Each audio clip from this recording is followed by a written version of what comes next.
to mu zo babban magana. Muna ji a kasan Hausa, muna ji a kasan Borno, ana cewa bandit, ana cewa Boko Haram. To wannan ya isa haka. Shugabannin Najeriya ku ji gaskiya a bakina, kuma kun san gaskiya. Babu wani a Borno, babu wani a Zamfara da yake da isasshen kuɗi da zai sayi bindigogi ya tara mutane 10,000 ya ce yana yada addini da yaki, ya yi shekara 10 kuma yana yi, ya kona duk garuruwa, ya kori duk mutane, sannan shi yana nan yana samun kuɗi. daga kuɗin ina ya zo? Tabbacece mu fa yanzu Najeriya an mana hari ne daga kasan waje. Wannan tabbacece wasu mugayen mutane kuma manyan sun sani wannan abin kana kara. Faransa ne take yi, Faransa ne take Nijar, Faransa ne take Chadi, Faransa ne take Togo. Duka su suka zagaya mu, su suka sa mutane suna sa jirgin sama suna kallo, suna kashe mu domin su lalata kasan mu, su mai da mu banza. Sannan shugabannin mu kuna zaune kun ce Boko Haram, kun ce bandit. Karya kuke yi, ba Boko Haram ba bandit. Wayanda suka zo faɗa da mu, ko ku tube ku yi ko ku za ku dai, Allah zai ba mu mai. Sai mu dawo a nan Taraba. Zan yi babban magana kowa ya ji.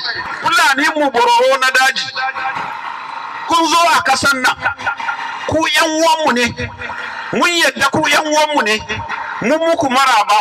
To ina son tambaye ku, mu kan musulmi ne, ku kuma da kuka so yan uwanmu musulmi ne ko ku ba musulmai ba?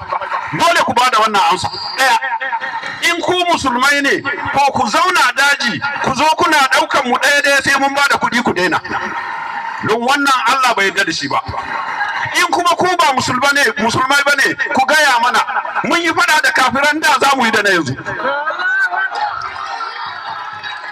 Don haka duk wani bawa kasan nan daga yau ya kirga, na bashi kwana 30. Idan an shi gaba da zuwa gari a kama mu a kashe, ku kuma ba ku fito kuka saya kuka fada da wanda wannan yake yi ba, to mu kuma za mu zalayi. Duk inda muka sami bororo za mu kashe shi. Ba za mu tambayi sunansa ba, ba za mu tambayi abin da ya kawo shi ba, ba za mu tambayi inda yake ba. In za mu kare mu kare, amma gaskiya dole fita. Bara yadda za a yi wani shege ya zauna daji ya ɗauki matanmu ya zo ya zina da shi. To ku kuma mutanen gari sun kani iware duka ku ji.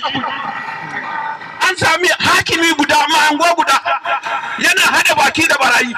Kuna ganin wayan sanda suka bashi beli, sannan ya koma garin ku, kuna hauka ne?